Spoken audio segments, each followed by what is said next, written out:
okay, the baby's been born and everything's okay with the baby, but we've noticed that the mum's having quite a lot of blood loss.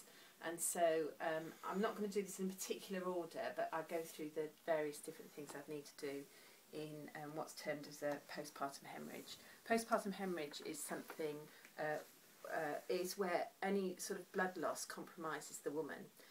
And so what I'd do first of all is I'd call for help, and I would need the senior midwife for her experience, the obstetrician, because obviously it's a midwifery emergency, the anaesthetist, because this may be something that needs to go to theatre, and anaesthetists are very good at cannulation as well, and a porter to take the bloods that we're going to take from her, and also to perhaps help with taking her the woman down to theatres. I'd also have a scribe, somebody to write events as they occur in a timely fashion. So once I'd done that, 70% of PPHs are due to atonic uterus, and so I'd rub up a contraction. That would be firm, clockwise movements on the uterus. Once the uterus had was contracted, I would keep my hand where it was to make sure it maintained a contraction, but I would stop moving it. Then going from top to bottom, really, I'd be observing the woman all the time, making sure that she was, whether she was conscious, talking. It may be that even though she's losing quite a bit of blood, she may be quite sort of happy, so I'd just be observing her, and at a later stage taking observations, because her heart rate would initially increase as the heart tried to pump more blood around the body to get more oxygen around the body, but it would then start to be compromised. So we'll come back to observations.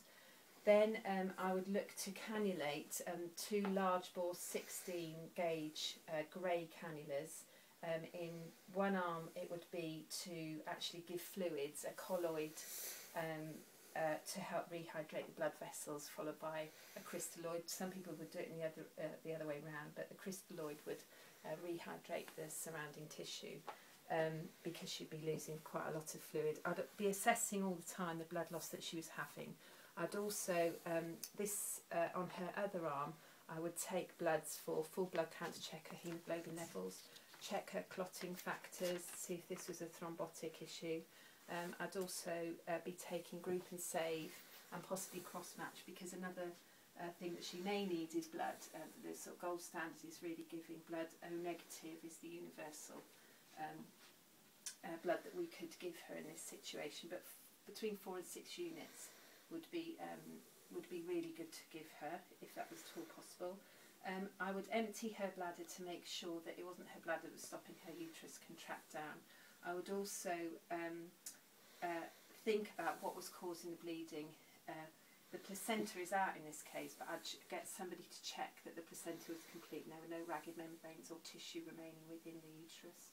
I would also look at the tone. Had that contraction, had the rubbing up a contraction, has that is the uterus atonic, or is it managing to hold a contraction?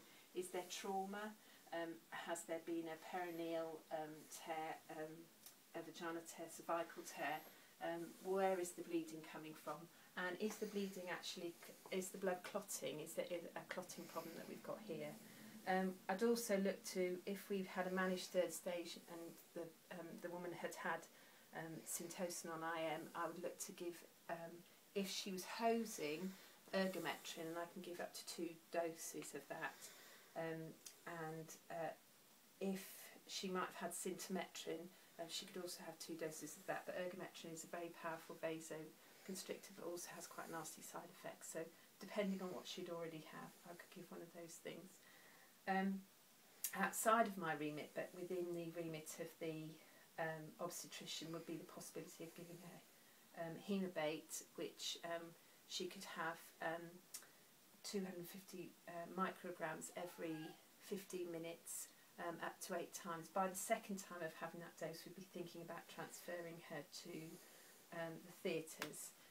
So she could also have hemobate. The other thing that she could have is misoprostol PR, and that would be a one-off dose of 800 micrograms.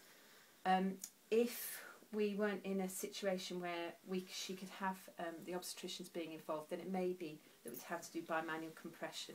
And this isn't something I'm going to show on my helper here, but it would mean putting